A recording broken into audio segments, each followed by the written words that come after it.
بسم اللہ الرحمن الرحیم۔ السلام علیکم۔ میری آپ سبھی سے التجا ہے کہ ایک مرتبہ درود ابراہیمی پڑھ لیجیے گا۔ بسم اللہ الرحمن الرحیم۔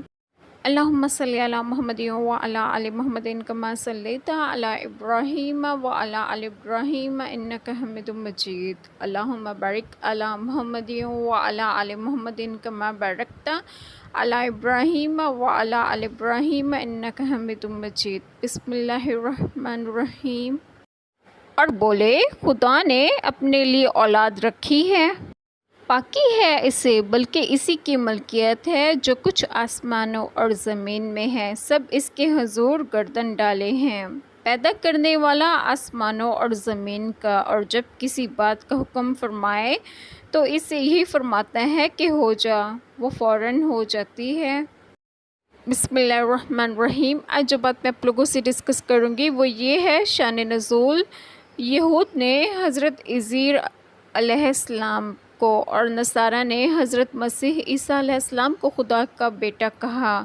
مشرکین عرب نے فرشتوں کو خدا کی بیٹیاں بتایا۔ ان کے رد میں یہ آیت نازل فرمایا وہ پاک ہے اس سے کہ اس کی اولاد ہو، اس کی طرف اولاد کی نسبت کرنا اس کو عیب لگانا ہے اور یہ بے ادبی ہے۔ حدیث مبارکہ میں ہے کہ اللہ تعالیٰ فرماتے ہیں، ابن آدم نے مجھے گالی دی، میرے لیے اولاد بنائی، میں اولاد اور بیوی سے پاک ہوں، اور مملوک ہونا اولاد ہونے کے منافی ہے۔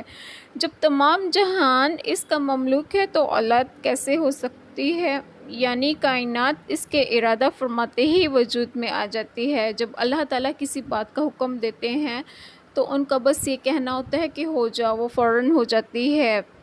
اللہ تبارک و تعالیٰ ہم سب کے تمام گناہوں کو معاف فرمائے اور ہمیں صراط مستقیم کی راہ پر گامزن کریں، اور آپ سب کو آپ کے گھروں میں خوش و خرم رکھیں اور صحت و تندرستگی بھی دیں۔ آمین۔ جزاک اللہ خیر۔